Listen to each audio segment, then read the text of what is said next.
You ever thought about how you came to faith? You ever just kind of pause in life for just a second and try to remember? Was it a question? Maybe something that you experienced? Maybe you don't really remember because you just kind of grew up in church.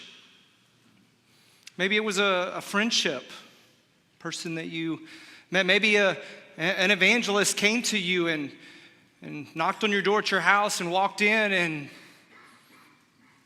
shared the gospel message with you. Maybe you were doing some research and you discovered that life's a little more complicated than Darwinism can explain. You came to faith. Maybe it was brokenness. Maybe it was at a funeral. And the pastor got up there and gave the eulogy, and the eulogy made you think about eternity, and you realized you didn't have an eternity. Maybe it was the birth of a child. You know, throughout time, God has found lots of ways to call people to him, and that's what the Bible says happens. That God calls people to him. And the hope is that we notice his call. We're starting a new series today, Finding Jesus. And lots of people find Jesus in different ways. There's stories out of the Middle East right now where Muslims are having dreams of Jesus and seeking out Christians to explain it to them. There are stories of great joy. There are stories of life-changing moments. There are stories of grandmas talking to their grandkids. There are stories of Bible classes and church camps. Lots and lots of stories. On Wednesday night, our men are doing a class together. They've been working on it for the past few months, and they've been outlining their spiritual journeys. We call it a spiritual autobiography. And we've been going through a process to help identify parts and pieces of what God has done in our lives over the years, the difficulties we've experienced, the transformation that has come or maybe is not even there yet. And in the process of hearing these stories, you find out that God doesn't call people the same way. And he doesn't always call them to the same place. He definitely doesn't give them all the same gifts. But somehow he manifests his church. And his church is manifest for a reason. Like the people of the Old Testament, like the Israelites, it's manifest to do two things. It's manifest to be holy, set apart, and it's manifest to be priestly, reaching out to the lost, blessing those who are hurting, telling the story of God.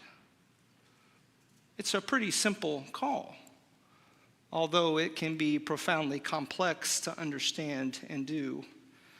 And one of the most common roads, and the first story that we're going to start off with today, is a road nobody wants to travel. It's a place nobody wants to go. It's a place that nobody desires to be. It's the road of brokenness. The story of pain and suffering. We're going to take a few minutes and listen to a part of one of these Wednesday night men's class stories. And over the course of this summer, we're going to be listening to parts of these men's stories. I'm in the room, I'm hearing them, and they're helping inform what's going on. And hopefully this will inspire you in your own story to discover what God has been doing in your own life. And so we're going to take a minute. We're going to hear from one of our elders, Clint Polly. My name's Clint Polly, and I want to share my story. So let's say when I encountered Christ, it was really later in life. I had grown up in the Church of Christ all my life, but I had a secret, and that secret was in elementary school. I was exposed to pornography multiple times, and then multiple times, throughout my teenage years and on, and that pornography that really started out as maybe inquisitiveness and maybe fascination and turned to lust. eventually on the far end of that spectrum, it end up being a tool you use because you discover something that made you feel good, but eventually use it as a tool to kind of achieve almost like a false intimacy, a false connection. You start managing your feelings. And what I would do is I'd manage my feelings. So if I felt alone or stressed, my natural inclination was to, take my drug of choice, as we say in Celebrate Recovery. And pornography was my drug of choice. And I would start managing myself. I knew I was in full addiction when I would want to just use it at the beginning of my day to get it out of the way, to move on with my day, because I knew I had a lot to do that day. I still didn't ask for help. I think my medication to no longer struggle with pornography was to be in denial, to attend church 3 times a week, and then assume while I'm at church, this is who I want to be. And that was kind of my church drug. That I would take that, and then I would tell myself, this is who I am. But I was still in denial of my behavior on every other day of the week. But eventually, I kept doing it my way, trying to do almost a surface level Christianity with never letting God really into my heart to be part of the solution, probably from my guilt and shame. Then in God's mercy, He allowed me to be caught. So one of the greatest moments of my life. And looking back on 15 years, I'm very thankful that I was caught. I would like to have said that I had the courage to come out of it on my own, but I didn't. I tried a few times, but my story goes much deeper than pornography, but that's all we're going to share here. But I think once I was caught, it was almost like living in such darkness that eventually there's a pinprick of light in your denial. And it's like someone opened the door to your dark closet, and then you just see the light and you're like, oh, there's daylight, and you go for it. And I just felt like that was a moment where I was deciding that this was the end of all my secrets. It was a long process to work through all that. But I think that was God's mercy saying, you've tried your way for a long time. You've gone through all the motions, but you haven't included me in on it. And I think God's saying, I'm dropping the hammer on you. This is the end of you trying, and I'm taking over. And I just tried to submit to that process. I had some wonderful people in my life, my wife, the fiercest fighter for our relationship. I couldn't say enough about her. Loving friends, mentors, wonderful counselors. All these people that loved on me, really Christ's love, let me experience it through His people. And I think that was transformative love, especially for someone that felt so guilt and shame, and that felt great for people to know me. And then I just clung on to that and trusted that Christ does forgive and heal. And it's been a great journey.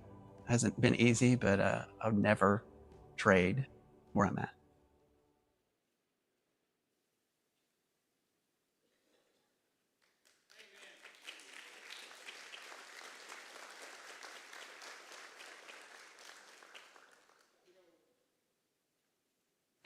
Clint sharing that story and being vulnerable. If you know Clint, you have probably heard his story before, but I know many of you have not.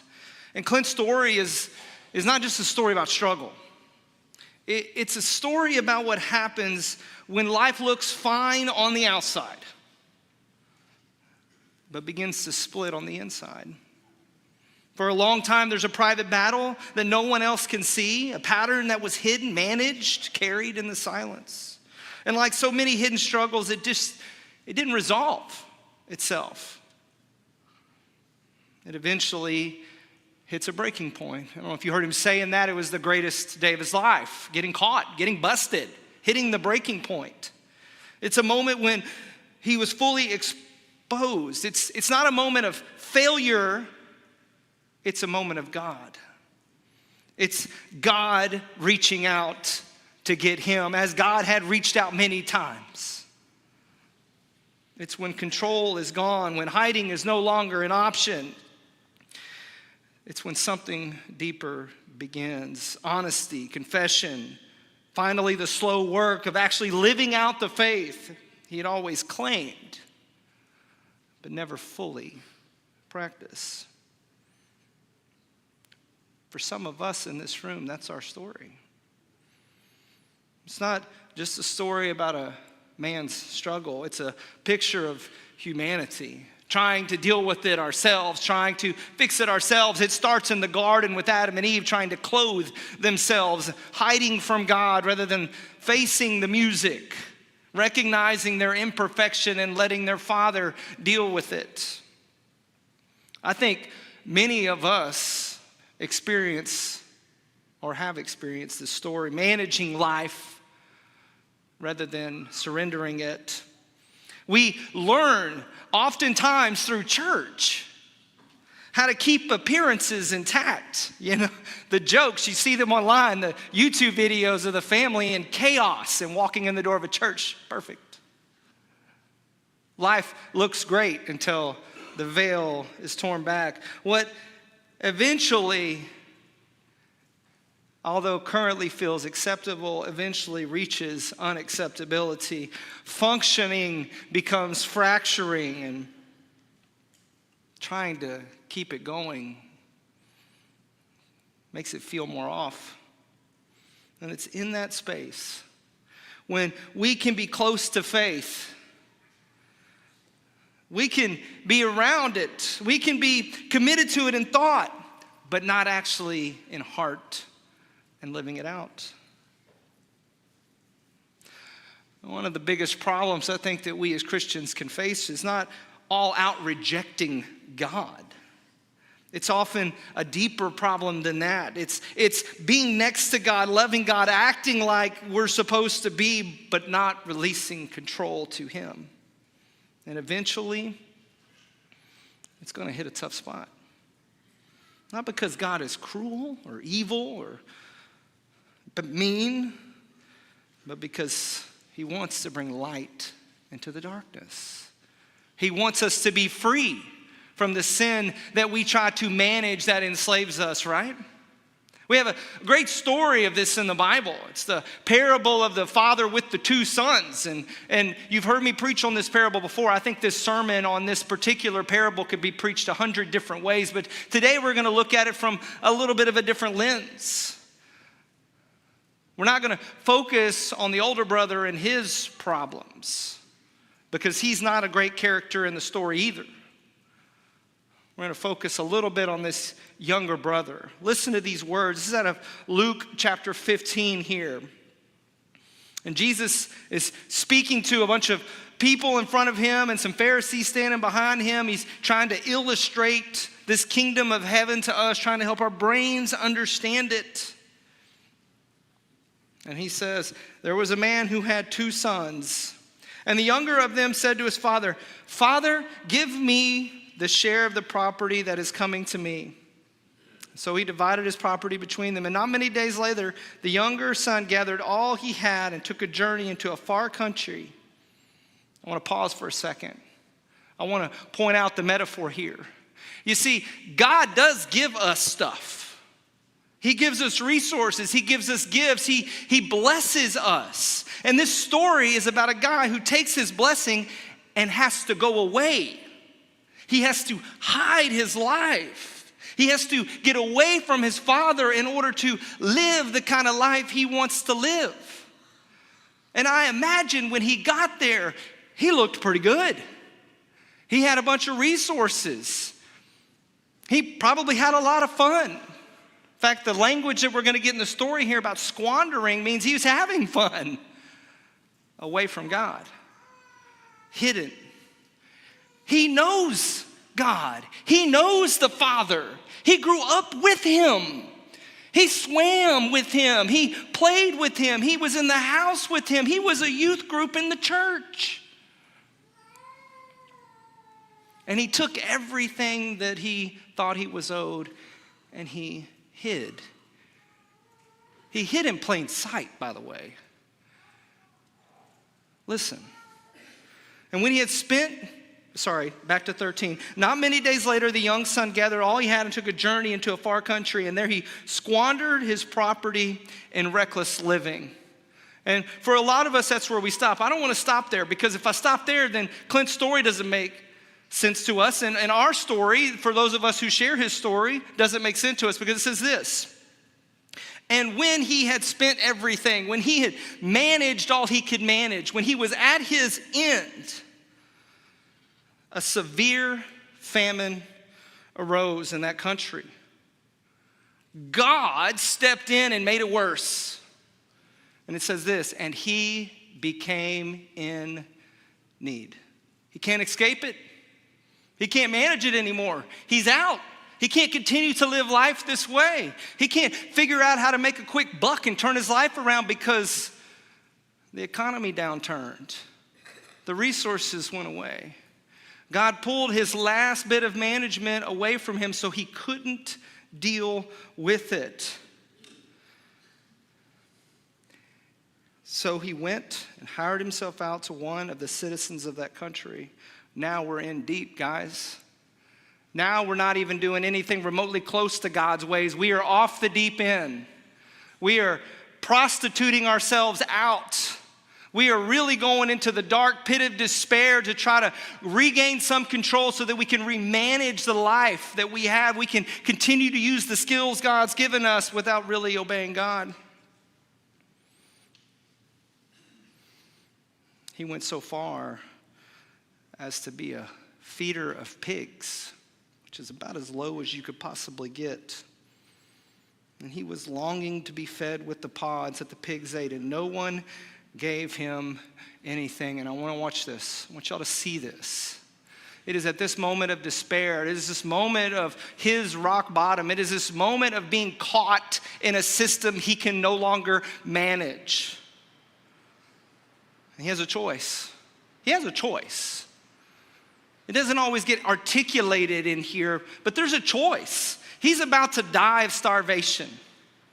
He is in the pit of despair. He can continue to try to manage, he could kill himself. He could go that route. But God. But he came to himself and said this, how many of my father's hired servants have more than enough bread, but I perish here with hunger. He's remembering back to how good it was with God.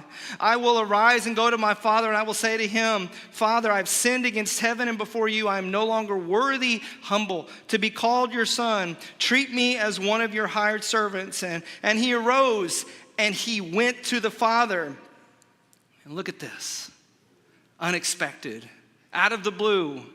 The story that we all experience when we're coming out of deep sin, when we're humble, when we want life to be right, when the church is doing what it's supposed to do, when God is doing what he says he will do.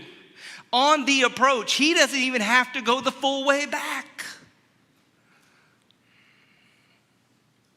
But while he was still a long way off. You know, Clint told his story. And his story is like so many others. There's a point where we turn. But there's still a long road ahead to get back to where God had us. When I was in high school, I struggled with porn. It wasn't like it was today with it being all over the internet. It's kind of a similar story to Clint's. You find some magazines somewhere and you don't tell anybody. My parents went through a divorce. I ended up in a very hard time of life, going to church every Sunday just like everybody else. And I remember meeting this beautiful girl. Oh man, she was gorgeous. And me and my young freshman self and my naivety just thought this is the most beautiful thing ever. I said freshman, junior. I was driving at this point. I thought this was the best thing ever. God had blessed me with the one. She was not the one, thank God. was not exactly brilliant back then, right? I looked at beauty on the outside, not on the inside. But I remember getting to this point in my faith where I was so destroyed from the breakup, so destroyed from the pain I had caused myself, from the bad relationship that we had, just so rock bottom. But my brain, for some reason, was thinking about her and her journey even further into rock bottom, her sexual promiscuity that was becoming rampant. And I remember praying this prayer. If you've ever prayed a prayer like this, you know what I'm talking about. I prayed this prayer to God. God, please do something to her to make it stop, to get her out of this before she ends up with an STD or something else that's even more permanent. I remember fervently praying this prayer because I cared about her so much that I did not want her life to be ruined. A month later, she was pregnant. I felt responsible for that. But her life changed. Her Christianity that she grew up with came back. Her pain and suffering that she was causing on herself caused her to turn, and she became a new person. She had a long road to get back. And I kind of wonder, as Christians, if maybe we shouldn't be praying for people to get caught, to get busted, to get ousted in a way they can't keep hiding what's going on. For the alcoholics that are in the room that are continuing to hide your alcoholism, I pray that you get busted soon. Not because I want you to suffer and be in pain, but because I want you to know freedom in Christ and eternity. If any of you are having an affair right now, I hope the same thing happens to you. If any of you are addicted to porn, I hope it gets ousted in a way you can't keep hiding it. If any of you is a gossip, I hope you get busted. Not because I want you to suffer. I just want you to know there's a better life. And you're standing at the edge of it. Your foot is on the chasm to be able to fall into God's arms and no longer have to carry yourself. Like this son, I hope you have a moment where you go, I can't do this anymore. I'd rather face the noise and truly meet Jesus. You see, Jesus tells this story of a son, and it mirrors this pattern that we see. It's not a story of someone who doesn't know God. It's a story of someone who does know the Father, but someone who does not truly believe and still doesn't want to be dependent on Him. A hidden decision that over time begins to drift. As Luke 15 begins to show us, the younger son says, essentially, give me what is mine so that I can go. I want your things. I don't want your presence. And just like Clint's story, the real turning point didn't begin right when everything collapsed. It began long before that. In the quiet, internal decision that life would be better managed away from God while keeping the illusion of God. I think most drifts in our faith start here. It starts with a private separation. It starts with the change in our minds, a slow internal move away from honesty with God. And we enter into a season of control and manage the damage. At first, it seems manageable. We can keep this under wraps. We can deal with the consequences and make it kind of be okay. But what often gets missed is that reckless living takes a lot of time to manage. It takes a lot of time away from what God really wants us to do. And it begins to harden our hearts over time.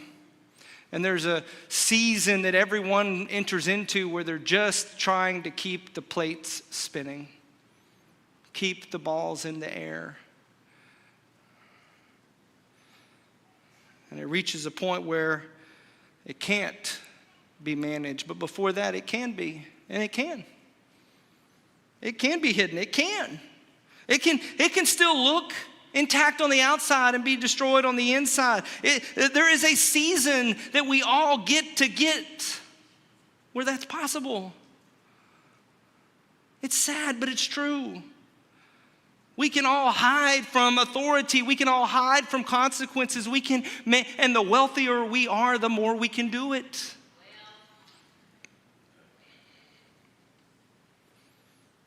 But a breaking point is what we should all pray for. That's when everything stops working, where our management skills fail. That's that point in the story there where a severe famine hit. That's a point in the story where Clint describes it as he got caught. The ruse is up. The resources are out. The illusion collapses. And suddenly what has been hidden for a long time becomes apparent, undeniable, inescapable, confrontation. And most of the world doesn't deal with this well. Cancel culture loves this stuff. They will just shoot you. Churches used to be guilty of this really bad. It was said when I was growing up that church is the only army that shoots its wounded. And when somebody would get ousted, they would get rid of them. You can't be here anymore. And there are churches that are like that. This isn't one of them. You are loved. God loves you.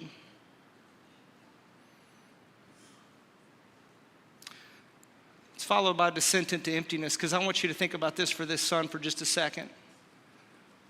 He's been caught. He's been ousted. He's in a famine. He's hungry. And he has a long journey to go. He's lost everything. He is desperate. He's feeding pigs. He just wants to eat pig pods. And now he's made a decision. I want to go back to my father. I can't imagine the mindset. I know. I said I can't. I can imagine the mindset. I've been in the mindset. I've tried to manage sin in my own life, like so many of you probably have. You just want to keep it hidden and hope it will go away. It becomes emptiness. It depletes our energy. It becomes depression and sadness and anxiety, hoping we will never get caught, but beginning to be anxious that someday we will be ousted and we will have to deal with those consequences. Disconnected from the world, although on the edge of being discovered. But God provides. Even when we're at our lowest, even when we're in our most messed up, even when we're in our deepest, darkest sin, God provides. It says this. It doesn't say this, but it says this. I want you got to look in between the lines here a little bit and look at the author who's telling you the story. The words are, he came to himself. The Spirit showed up. It's the most important phrase of the story. But when he came to himself, something awakens, clarity breaks in, the Spirit indwells. He begins to see what was true all along, that life away from the Father really is no life. It's just regret. He recognizes it. A moment of honesty returns. And this is where Clint's story and other stories begin to mirror the gospel most clearly. It's not the failure, but it's the awakening. It's when confusion ceases and our minds return. The son begins like we all should. He begins with this confession. We get to see it in the story. Jesus articulates it to us, but he says this, I will arise, I will go to my father, I will say to him, Father, I have sinned against heaven and before you. And I want to point out something here, because if you look at this and you think, all I need to do is get in a private room and talk to God, you miss the story. This is a public confession. He is returning home. he is going to have to tell the servants, his brother. The father is going to make it known. He is going to have to leave all of his friends that he's been squandering money with, leave the pig farmer. He's got to change his life. Do you see that? It's not just that he is confessing, he's confessing. He is 180ing, he is repenting and going. He's traveling, he's moving. His life is actively changing. That's where God's calling him there. He can no longer manage this. He starts speaking the truth. He becomes public. He starts returning to God. These are the first real steps of discipleship for all of us. It's not perfect. It's not perfection. He can't fix all of the things he's done, but it's honesty to himself, to everyone that moves him towards the Father. And then the most beautiful thing of the whole story happens. It's the most gorgeous part of anything. It's the story that if you're hearing this right now and you're thinking about what you're hiding in your own life, you really haven't let Jesus have that part of you yet. I want you to hear these words, because this is what Jesus is saying to everybody at this moment. To the crowd sitting in front of him as he preaches this sermon. To the Pharisees sitting in the background who think they're perfect, but they're really not. While the son was still a long way off, his father saw him and felt compassion and ran and embraced him and kissed him. That is insane. Old men don't run.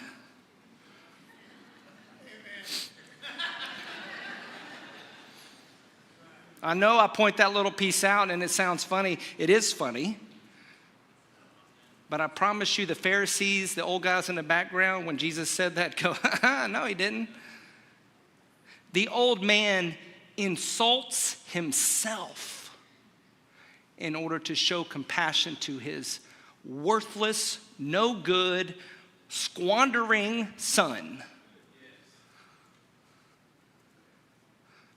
But that's what God does to us.